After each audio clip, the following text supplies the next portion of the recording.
suppression, after we were afraid of that timber famine and we had been concerned about running out of timber, we had started suppressing the fires in the forest land that was set to the side.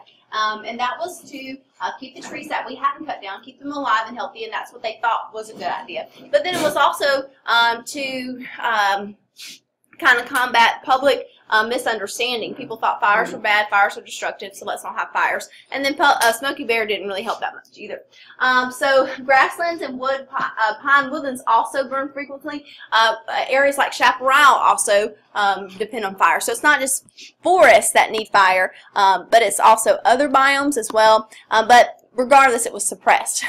So fire suppression is actually we now understand that it's probably not a good idea to always suppress the fires, because that excess vegetation that doesn't get cleared away by these occasional mild fires becomes more kindling and fuel. And then also the severe fires are going to be more frequent. So instead of having a slow burning fire that may just help to encourage vegetation regrowth and clear out the underbrush, it's going to be a crown fire that's going to destroy totally devastate the habitat. So anyway,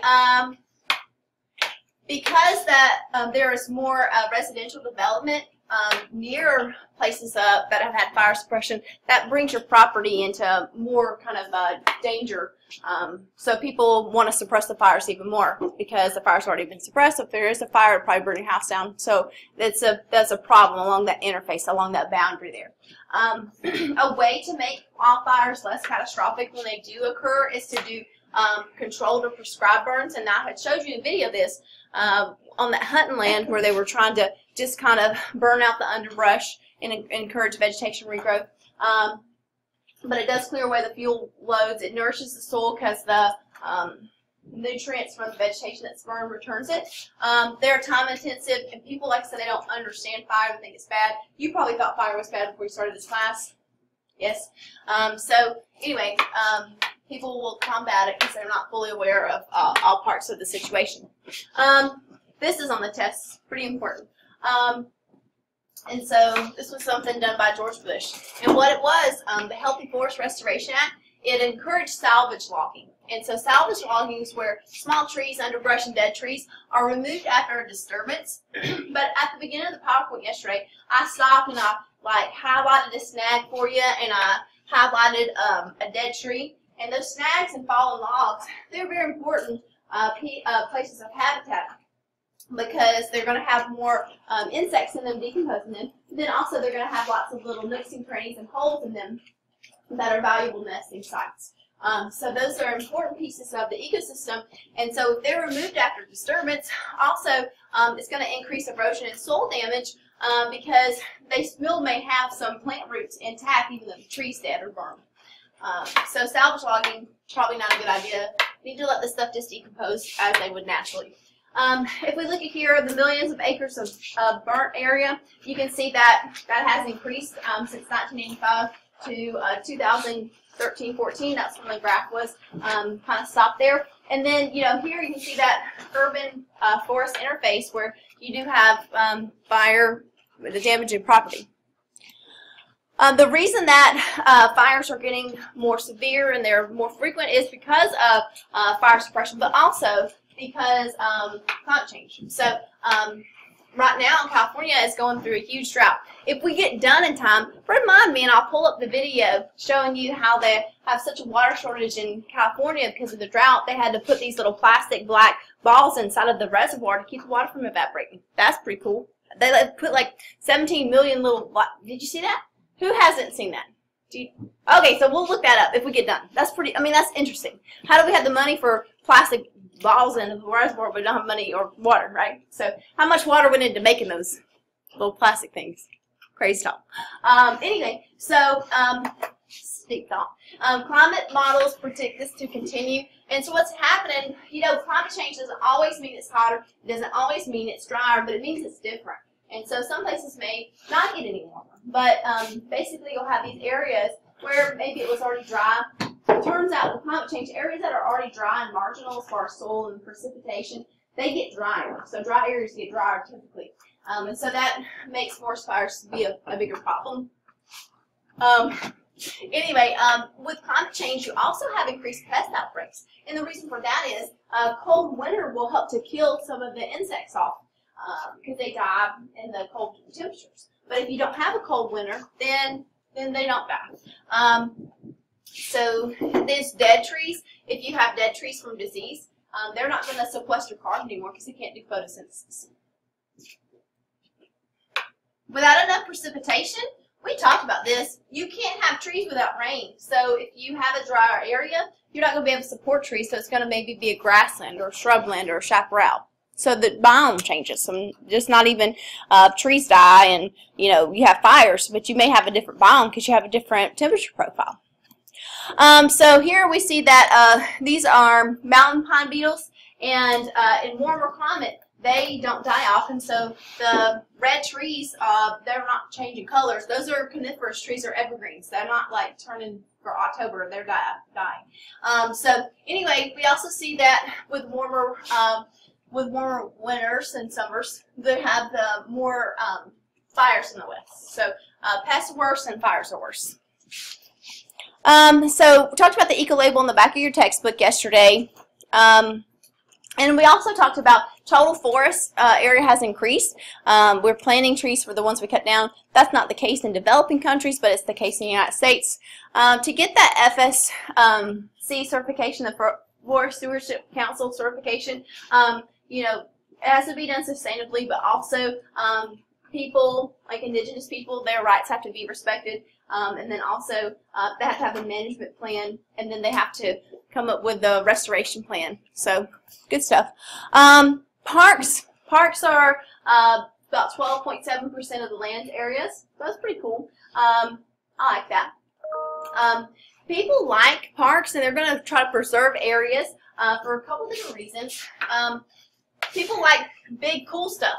So called monumentalism. Monumentalism is where we try to preserve areas that are unusual or of great significance historically, or they're just stuff you can't find anywhere else. So like, for example, the Grand Canyon. That's very large and cool, and so yeah, let's make a park there. If they offer recreational value, that's going to be protected. If it could generate some revenue from ecotourism, this is a big deal. Ecotourism is a big deal in developing countries where they may not have other resources to that are marketable to the world. So they can offer their coral reefs or their rainforests or whatever. Peace of mind, exploration, and then the ecosystem services, the medicinal things that we could find. Filtering water, making oxygen, all that. We talked about that yesterday. So this is beautiful. Let's make it a park. So national parks, I think, seriously, this is the third time I've told you that Yellowstone is the first national park. You got that now. The National Park Service was created in 1916. It was the best idea we ever had. So National Wildlife Refuges, 1903, you notice that, like, most of these things, national forests, national parks, all of them got started late 1800s, early 1900s, and most of them had something to do with Teddy Roosevelt and the people that he hung out with. So cool guy, cool stuff. So National Wildlife Refuges, lots of land, but the U.S. Fish and Wildlife Service is actually who administers those. And what wildlife refuges will do, they're supposed to be a haven.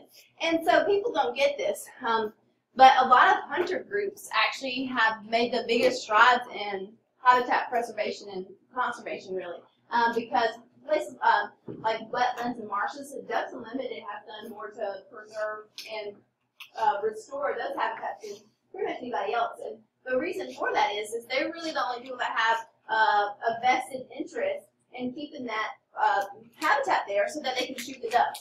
So it seems really backwards, like to preserve habitat so that you can kill the animals that live there, but really who else cares about ducks other than the people that would like to shoot them? And there's hunting tags to make sure that's done. I mean, that sounds weird, but it's the truth, right? So hunting groups really have done quite a bit for helping out with places. And wildlife refuges, they do allow hunting, but because they allow hunting, that makes people interested in keeping a population there. And so you can sustainably harvest ducks or deer or whatever. And then the Fish and Wildlife Service, they have, the people that work there have degrees in fisheries biology and wildlife management, and so they make informed decisions based on how many tags, how much of this and that can be captured each year, whether male or female or whatever. And it's really well run. I mean, I think that would be that's a pretty cool job. You don't make a ton of money, but it's very interesting. And if you would like to be outside, that's a neat job to have. Isaac, do y'all know Isaac Reiner? Yeah, so he's going into that. He made a 5 on an 8.6M. He killed it. So he really, that's what he's going to school to do. So that's pretty neat. Anyway, that's perfect for him. Like, that's him. Anyway, a wilderness area, I kind of hit on this a little bit already. Wilderness area is an area of preservation inside of the area of conservation. So, for example, National Forest and Bureau of Land Management land, you can mine on those, you can graze animals, you can cut down trees and all that. A wilderness area is going to be a little pocket of preservation inside of that area where you can't do stuff. No development of any kind. So they're only open to go visit, no motorized vehicles. There's a really popular, in the Chiaha, I'm sure I'm saying that wrong, National Forest there, in North Georgia. There's a wildlife area, excuse me, not wildlife, a wilderness area, and people like to go ride their horses there. Anyway, some places are grandfathered in for grazing and mining if it was already there before the wilderness area was established. But like I said, they're in other areas. So if that wilderness area is in a national forest, then the National Forest Service is going to administer that wilderness area. If it's in a Bureau of Land Management area, then the Bureau of Land Management is going to administer that area. Sometimes people find that wilderness areas are confusing. So somebody's hiking, woohoo. So not everybody likes land set-asides. Land trusts are where you have non-governmental organizations. So not the government, but something like the Nature Conservancy. They'll come in and they're an NGO, non-governmental organization, but it kind of works like a charity where people donate money, and then the Nature Conservancy, for example, if there's an area of exceptional biodiversity in a forest, and maybe a forestry company wants to come in and remove timber, and they can make a concession to that government and say, hey, we're going to come in and remove this log. The Nature Conservancy, if they have a vested interest in not having the logs removed, they can come in and set land to the side. Or like the land for the palm oil plantations, they can come in and buy a tract of land, and then the palm oil plantations won't get developed there. So anyway, that's what land trusts do. Like I said, they're not really tied to a government. Oh, the Nature Conservancy, if you're on Twitter, they're really good to follow, because the reality of the situation is, today's Wednesday, I'm going to be your teacher for 35, 36, 37 more days. That's it. Okay? So, yeah, that's it. Okay? And then you'll take a test in May. And so, if you're on Twitter or Instagram, places like the UN Biodiversity people, the Nature Conservancy, National Geographic, those places, or not those places, those organizations are really good to follow. World Wildlife Fund, to get on there and follow, and then occasionally, once a day, maybe go read an article from this or that, and it'll keep you fresh in your content from this class. Because you know as well as I do, 4 months is a really long time, and this test is not easy. The fail rate is 54%. So, not mine, but I've never taught it on block and not had people in May, so we'll see. But that's what, I mean, if you're already on some kind of social networking, you need to follow those and just make yourself, I mean, it's actually really interesting. You don't have to make yourself. Hopefully you find that if you want to take the AP exam, you should be interested enough to read an article on your own time. Anyway, many countries have systems of protected areas, and that helps them to benefit from ecotourism. Some parks aren't actually protected. They're paper parks. Biosphere reserves, this is usually going to be, we had talked about biosphere, we had talked about biodiversity hotspots. A lot of times biosphere reserves are in those areas. And then you have this zone, this kind of three-tiered zone, this core area where it's total preservation, the buffer zone where research, visiting, hiking is allowed, and then you have this transitional area where sustainable development and agriculture is encouraged. And so it helps to protect this core area. Heritage sites, transboundary parks. So when we fragment habitat, what you can do is you can get these edge effects, and that's where along the edge, the situation is different as far as the habitat, and I'm going to show you this. So for example, as far as edge effects go, this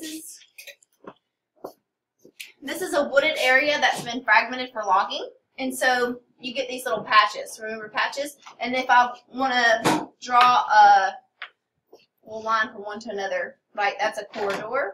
And so, so corridor is an area that's not developed that connects two little patches. But what I'm talking about is, if you look here, this is really sad. This is in Oregon, in Mount Hood National Forest. So this is a national forest, right? This is not private logging land. This is a national forest. But you have this little fragment here, right? And there's one right here. And so along the edge of this forest, the edge effects would be like if I'm a bird and I have a nest, and my nest is built on the edge of that fragment, then I'm kind of more open to predators because I'm not camouflaged as well, like if it was a solid forest. Okay, so that's an edge effect. Anyway, and so that's really sad. I gotta make sad every day, right? Then maybe later you can be happy. No, probably not. It's like I don't want to know all these things. So the slot limit, this is on the test. Single, large, or several small. So when we go to set aside some land for preservation, what's best? A single, large reserve or several small? Well, that depends on what kind of species you want to try to protect. If you have something that needs a large home range, like a wildebeest or grizzly bear, polar bear, tiger, something that takes up a large land area, then a single large reserve would probably be better. Something that migrates also.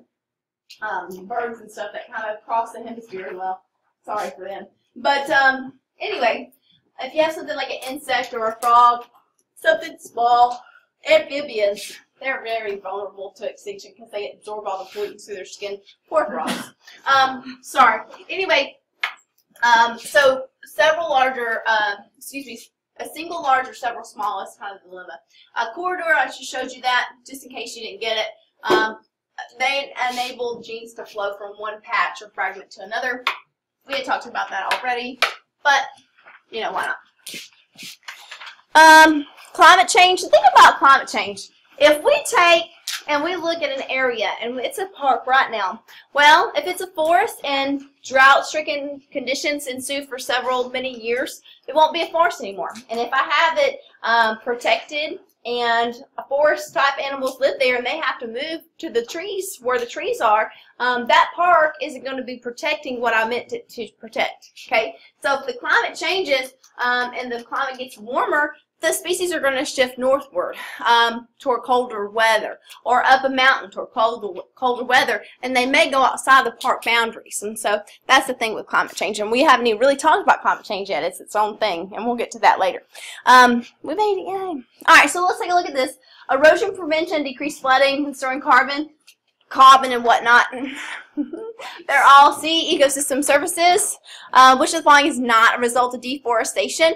So all of these are a result of deforestation. So, you know, on this it's always D, but that's not how it is on real tests and like in life and stuff, but on these it always is. So if an area of 100 organisms is at carrying capacity and you want to manage it for maximum sustained yield, it's going to be half of the carrying capacity, so that's C.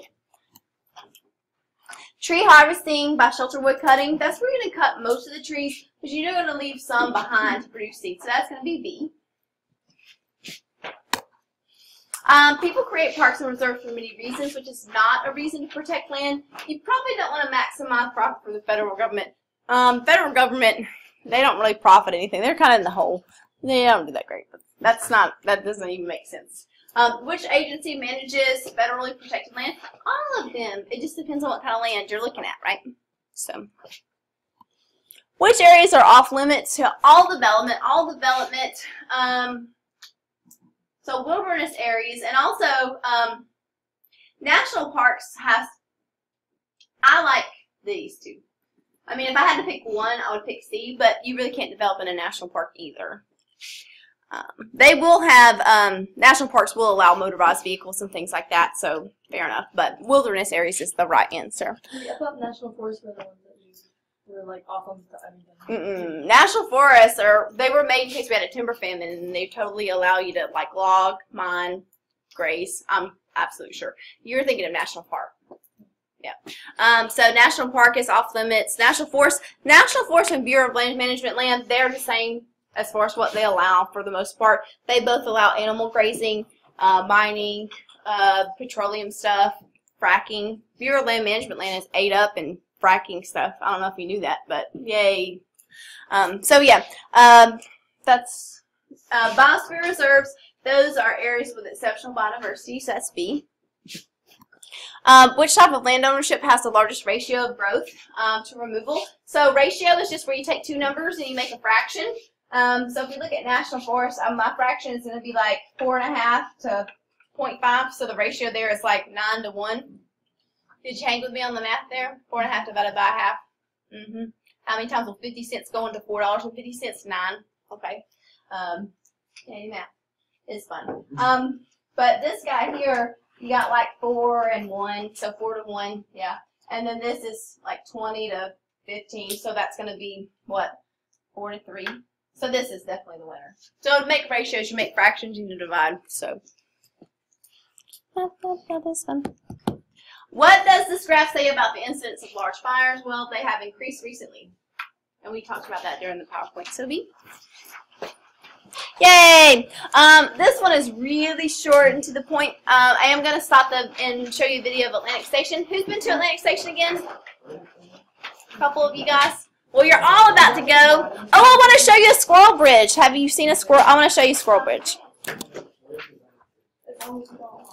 It's really super hard to get to Atlantic Station. Here's how to do it. You know that truck stop down there? You go to that truck stop and you get on 75, and then you go down 75 until you get to Atlantic Station. It's that difficult.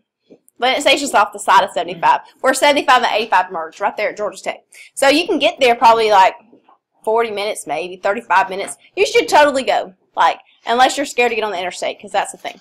Anyway, I wanted to show you the pronghorn. The pronghorn are these little, if you remember when we had talked about wolves being keystone species and the little pronghorn deer. Bloop. Can you turn the light off?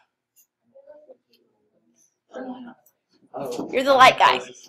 So here's my little pronghorn deer, and notice this is their migration corridor, and this is like a legit bridge made for just pronghorn out west. And what ended up happening was I was a teacher that was chosen, and I got to go to this program. It was totally for free. Turned out it was sponsored by the NRA under the table, so we got to learn how to shoot stuff. It was super fun. But they took us out to BLM land, and they took us out to see the migration corridors of pronghorn, and they took us out to see, like, I went and saw this bridge. Like, I really went here. I went there. And so you have this highway, and then you have this bridge over the highway for the pronghorn to get back and forth because they fragmented their habitat, so it's providing a corridor for them to get back and forth and not get run over.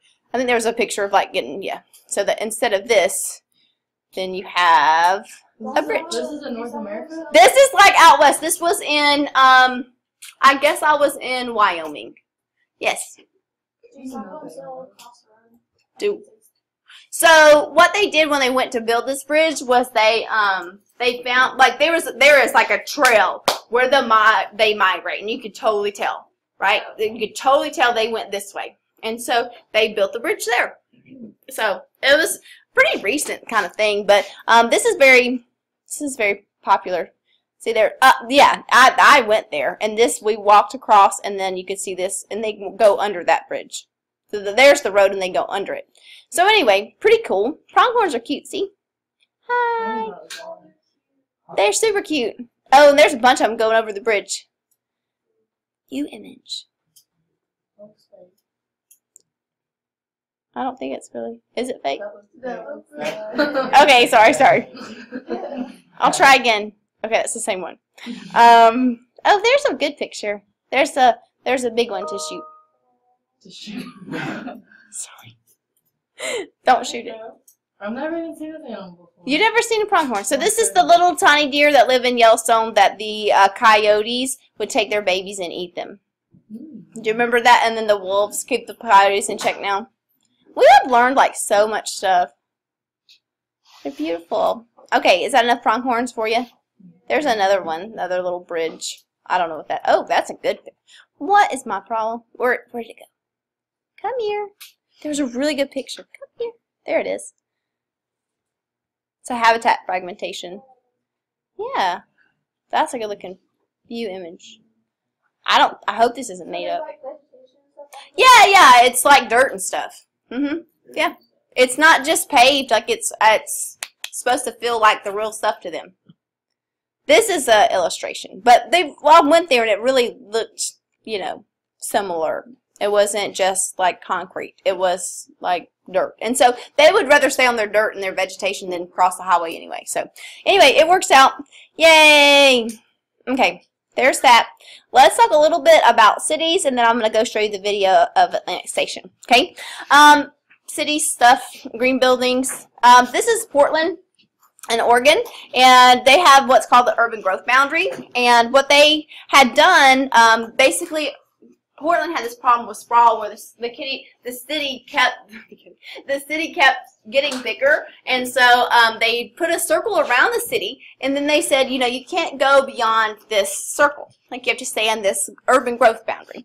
And so that was supposed to reawaken the urban center and keep sprawl down and help with infrastructure costs and help with public transportation and all this other stuff. So what does urbanization even mean? Urbanization is just where there's movement of people from rural to from rural to urban areas. So basically people move into cities. Okay? This is society's greatest change since becoming sedentary, and that means like not sedentary like I'm going to sit on the couch and watch TV, but sedentary like 10,000 years ago, agricultural revolution. Yes, ma'am? Is it better to have like big cities, or is it better to have like spread out? Cue intro to the chapter. I'm going to tell you. So yeah, so that's where we're going. Let's go together. At the end, we'll see if we've answered your question. So people need a safe, clean urban environment if they still live there, and then that whole resource and ecological footprint thing. So yeah, that's exactly what the topic is. Technology has made it easier for people to spread out. We have cell phones and computers and things, and so jet planes, and so we don't all need to be right together. We can still have jobs and be able to commute with cars and things. We don't all have to live in the city. Cities are growing. Rural populations will actually be declining. And it's important to know that in developed countries, urbanization has slowed. And then, so in the United States, about 80% of people live in urban areas, but urbanization is actually slowing down. People are moving to the suburbs. And then in developing countries, it's the opposite. And so we're going to go there next. About half of the United States lives in suburbs, and these are these smaller cities and communities that ring things like Atlanta. So in developing countries,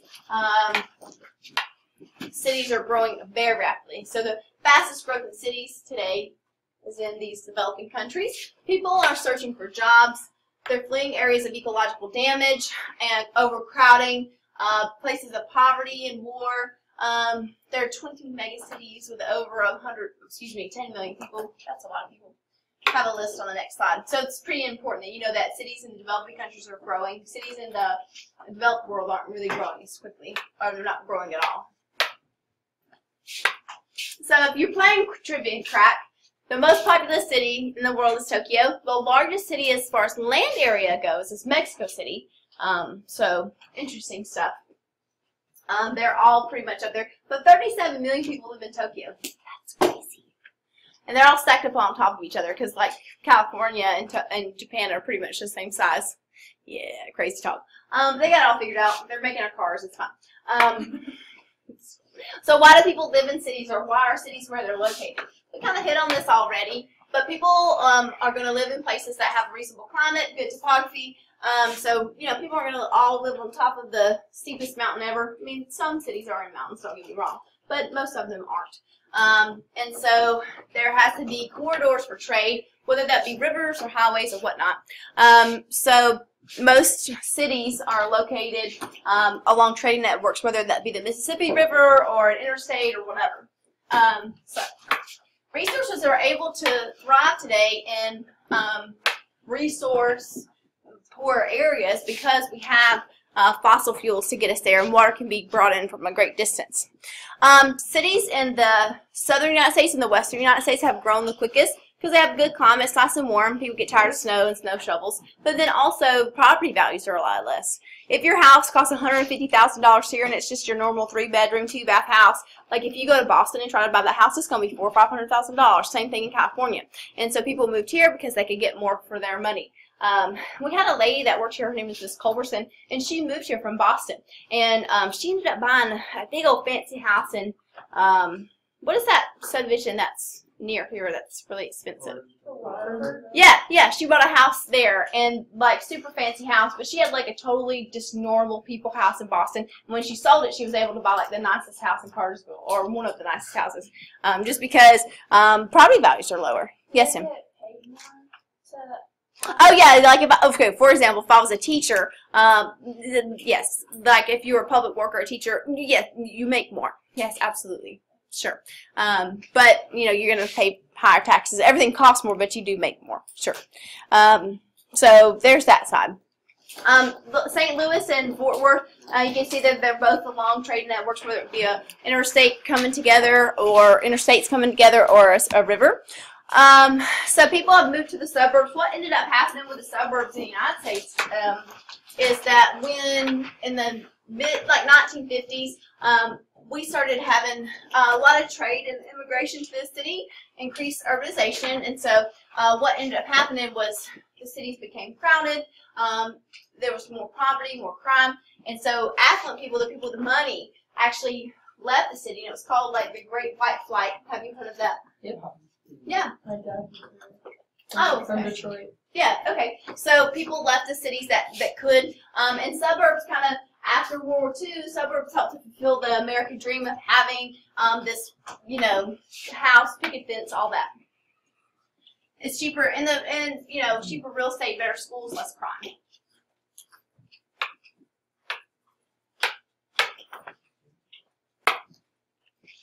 Inner cities started to decline, and so places like Portland, when the inner city started declining, it did. People moved to the suburbs, and Portland started to decline. When they put in that urban growth boundary, and they said that, you know, the suburbs could not continue to grow, then the city center started to develop again.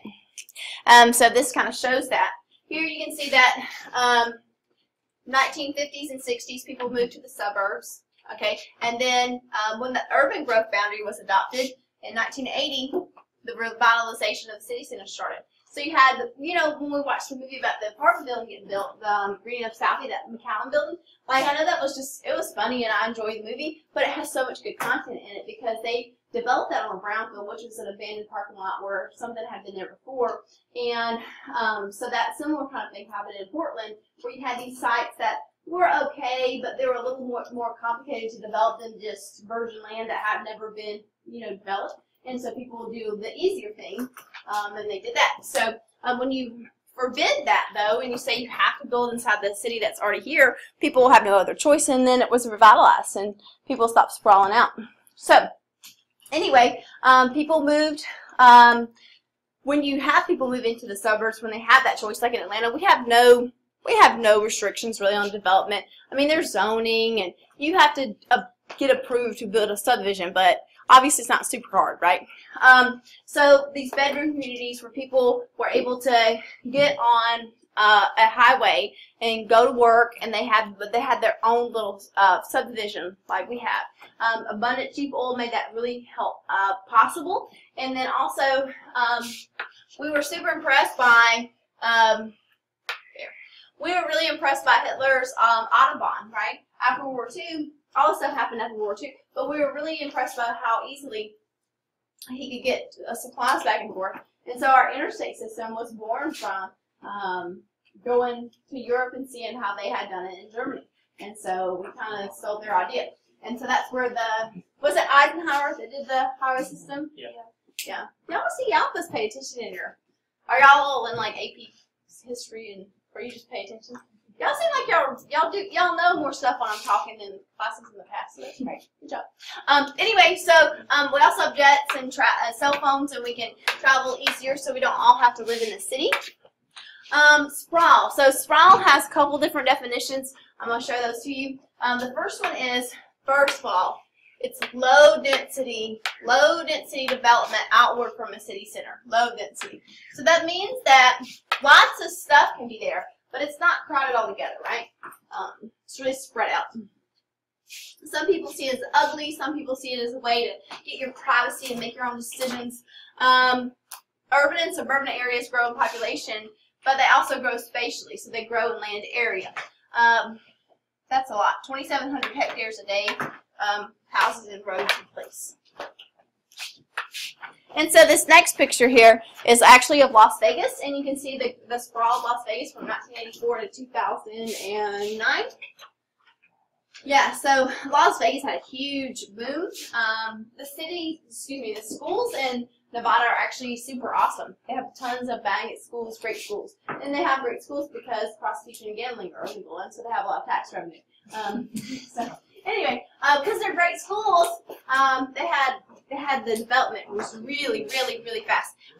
And so the economy, when the economy changed in 2008, 2009, there had a lot of like houses that were built that never people never bought, and the kind of market crashed. But while it was going through the boom, they were going crazy. So sprawl can also be defined as the physical development is actually happening faster than population growth. So I have low density stuff spreading out from a city center, but then also the development is going faster than the population is growing. Yes, ma'am? Why do the city do stuff like four gas stations on the corner and like drugstores across the street? Oh, a lot of cities? Oh, because so many people go through there, yeah. And also, if you're in Atlanta and you're driving, it's really hard to get across the street. Like, so you have, you know, if you're in, a lot of times, if the road is 6 lanes long or 6 lanes wide, like, you need gas, like, you have to get on this side of the street. That's part of it, too. But then, just the population density, if you think about all the apartment buildings that are 40 stories tall, I mean, that's a lot of people needing gas. And then it's only zoned for commercial in some areas, and so they can only develop in those little spots. Yes, ma'am? What about in basic Cartersville where there's a Walgreens and a CVS like right across? Oh, is that what you're talking about? Oh, I thought you were talking about Atlanta. Oh, I don't know. That's just... Well, the Walgreens is new, so like they can kind of tell that like, oh, this is a good area. Is there a Walgreens? Where is it at? Yeah. There's Right, like right, By like Arby's and stuff? No, No. it's in like Cartersville, Downtown. over by Cartersville High School. It's on It's on across the from Tabernacle. I just want Tennessee to know. Street. Like Wait, right Well, I don't know the answer to that. I know that there's a lot of people, well, the drug industry, but not undercover, like, I'm a policeman drugs, but like older people that need prescriptions, that's a very profitable thing. And so, you know how like if you go to Target or CVS and they'll like give you a reward for switching your prescriptions there? They make bank on that. So that's probably why. But I mean, as far as why they built there, if the CVS is doing great and they get the reports back from there, and Walgreens can see that, then they obviously see that there's money to be made. But I don't know. I don't know why they did that, because we have no really big restrictions. So why not? That's really a question, like why not? So I thought you were asking me about the city. I was like, because a bajillion people live in the city. Here's different types of sprawl, and you can see all of these in Cartersville. Yeah. So the uncentered strip development, so this would be like Highway 41 and then stuff off to the side of each one. That goes on forever. I don't live in Cartersville. I find it like fascinating how sprawled out it is. Cartersville is like the best example of sprawl ever. And then we have all these these are just different kinds of suburbs or subdivisions depending on how they're built. So we have all those things. Or I should say, you have all those things. Anyway, sprawl has several causes.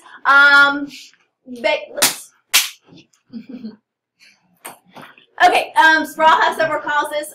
Population does grow, but then also the amount of land per person. The amount of land per person grows. And so there's more people in Los Angeles and it's sprawled out versus more people, more land per person in Detroit. Per land consumption increases due to better highways, cheap gas, and telecommunications.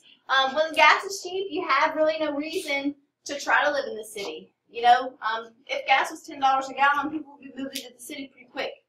But whoever made gas $10 a gallon wouldn't get reelected. So we're just going to keep subsidizing that. We're going to keep subsidizing that with your tax dollars, and you don't know about it, so it'll be fine. That's what we're doing, right?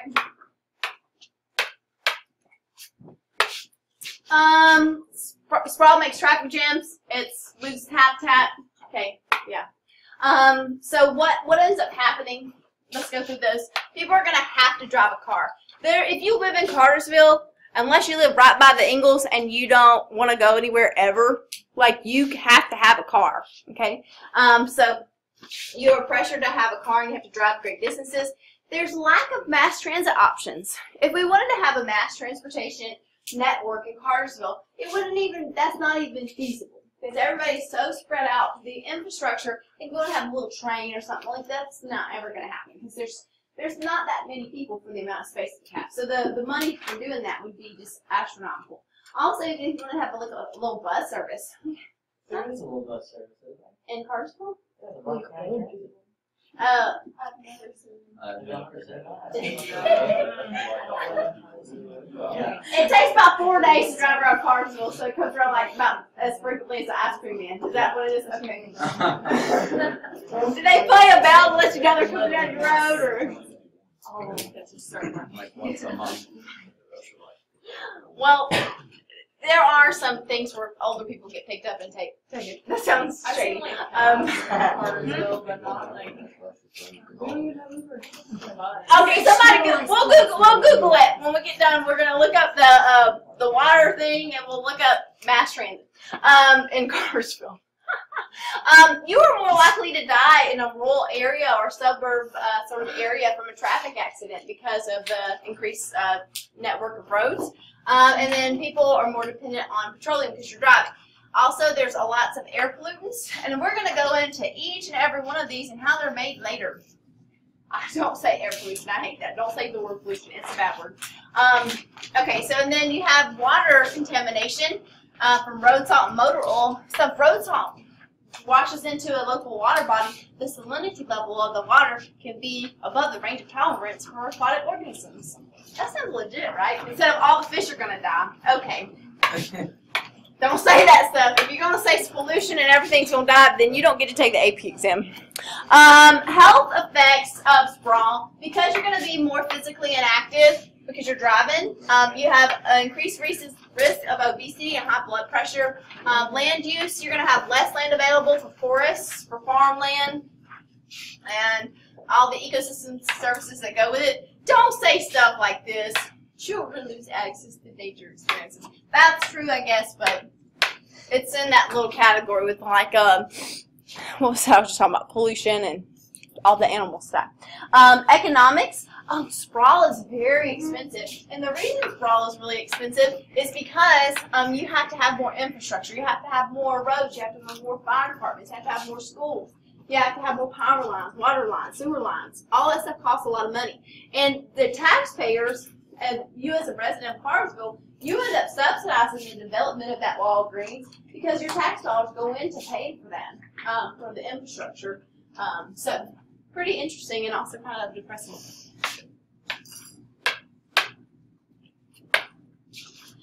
So city planning is actually we come up with a city plan before you build the city. That didn't happen with Atlanta, so that's why it's a hot mess. I mean, we're like, it just kind of went everywhere, and they were like, you know what, we'll just make a circle around it. It'll be fine. This is how big it is. We'll make 285. We'll make it all right. Other cities don't have this thing.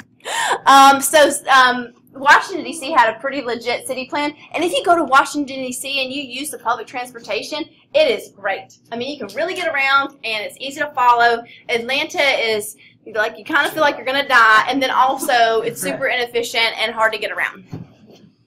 MARTA makes you feel like you're going to die, true or false? True. True.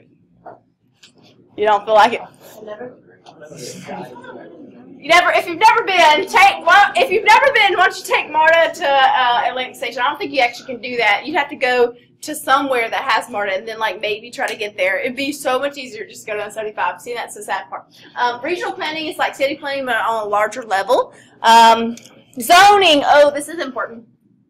So zoning is where You're going to classify different kinds of land use for different purposes, and it's a guide to what gets built where. And so, have you ever seen, like on the side of the road, there'll be a house, right? And it's really close to the highway. You can tell that they already like widened the road there, and the house is like sitting right on the road. And it'll be like zone commercial, and then like the house is for sale, but that really means that the land is for sale, and then you'll have to knock the house down. Okay, because zoning just basically identifies certain land areas with certain usage, and then you have to use that land for that purpose. And so, yeah. Here is a picture of a zoned area, and you can see that the different colors are representative of different uses. And so, for example, low density residential, and so that's a subdivision. If I live right here, in this little subdivision, low density residential is a subdivision, and then I'll work in a commercial operation over here. Like this is a giant area. This is some different towns and stuff. Oh wow. Okay, it's fine. I got this little shorts on. It's fine. So I'm gonna have to. I can either get run over like 7 different ways, or I can just drive over there. But you're not going to be able to walk to work, okay? So zoning makes it so that you don't have a factory in your backyard or a commercial building or something like that. But at the same time, it makes it so that you have to drive everywhere.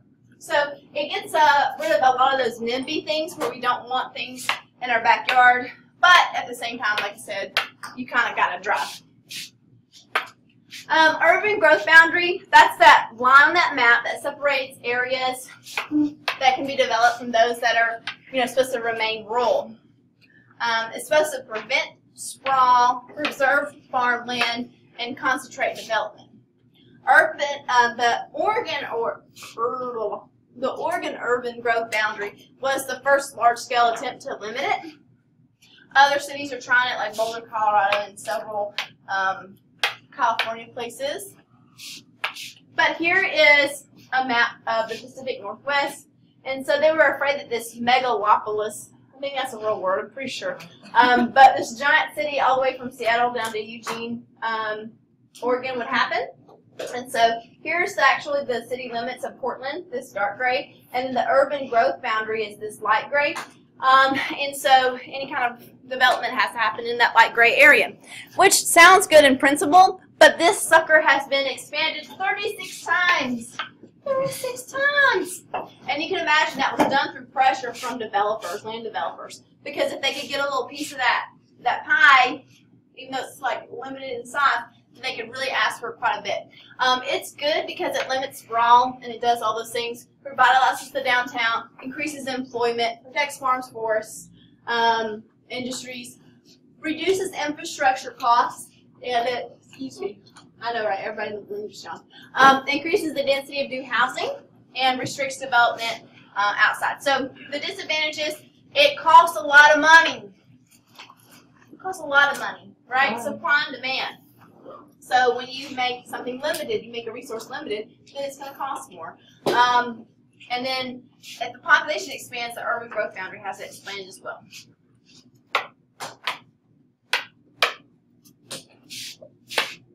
Okay, so what I'm going to do is I'm going to stop right here, and I'm going to show you that movie of Atlantic Station, and we're going to talk about Atlantic Station a little bit.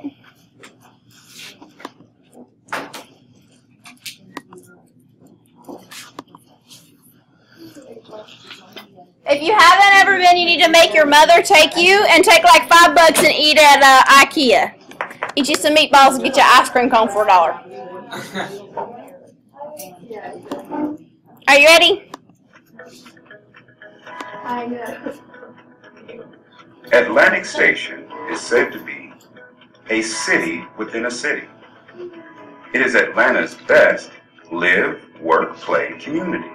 If you're rich and white. In this versatile development, located in the heart of Midtown, you'll find housing, shopping, restaurants, parks, and office spaces, all located within walking distance of each other. Atlantic Station is located on the western side of the intersection of Interstates 75 and 85. See? And is on the site of the old Atlantic Steel Mill, which was opened in 1901. Okay, so the steel mill was left abandoned, and so it was this area called the brownfield, and we're going to get into that later, but an area that's kind of complex in nature as far as developing it and reusing it. And so similar to how the McAllen building that we looked at in the movie was developed on an old parking lot, they did that, and what was really cool. It was a rundown area. Now it's definitely not rundown anymore. Jacoby Development and AIG Global Real Estate redeveloped the property into this newly redesigned community. Atlantic Station consists of 3 distinct areas: the district, the commons, and the village. Super fancy, right? Constructed as an open-air mall with courtyards and benches, the district is where most of the retail and office spaces are located. It is home of the Wells Fargo Building, BB&T Tower, 12 hotel and residences, and 201 17th, which is home of AIG Global Real Estate. Housing throughout Atlantic Station is diverse and includes condominiums, single-family dwellings, townhouses, and apartments. You will also enjoy ample amenities like dog parks, electric car charging stations, art installations, green spaces, pools, and a 7,200 space subterranean parking garage, just to name a few. Everything anyone could imagine is in Atlantic Station. With its many different clothing boutiques, home decor establishments, large department chains, Regal Cinema seats, I think there's a difference there, y'all. and the 360,000 square foot If you've never been to IKEA, Atlantic that's what Station the trip is a dream for residents, shoppers, They have and good workers food. alike. I'm allergic to everything. Popular attractions at Atlantic Station are Central Park, the Millennium Gate and the Millennium Gate Museum, the Oval Mall, the Smokestack, Commons Bridge and Steel Presses at Commons And Park. a Target. It's got a Target with an There's S. also Commons Lake, a man-made water feature between many of the residential parks. That's a water retainage pond. I'm just telling you, they had to do that. There are over a dozen restaurants to choose from, and entertainment is never hard to find.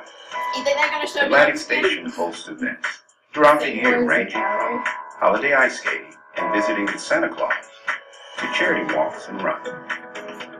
You can participate in yoga on Wellness Wednesdays, attend movie nights, improv in the park, or the free summer concert series. There's dollars. Children who live in Atlantic Station I think they'll show can up. attend Centennial Elementary We School, still got 30 seconds. Inman Middle School, But there's a middle Grady school in High there. Georgia Tech, SCAD, and several private schools are also close by. Atlantic Station, a vibrant, thriving community, is one of the leading multi-use developments in the country. With its high-end housing, hotels, office space, and condominiums intermixed with world-class dining, shopping, and Target. entertainment, you do not want to miss out on all Atlantic Station has to offer. They didn't do it. I'm impressed. I don't like to. Alright, that was fun. So, yeah.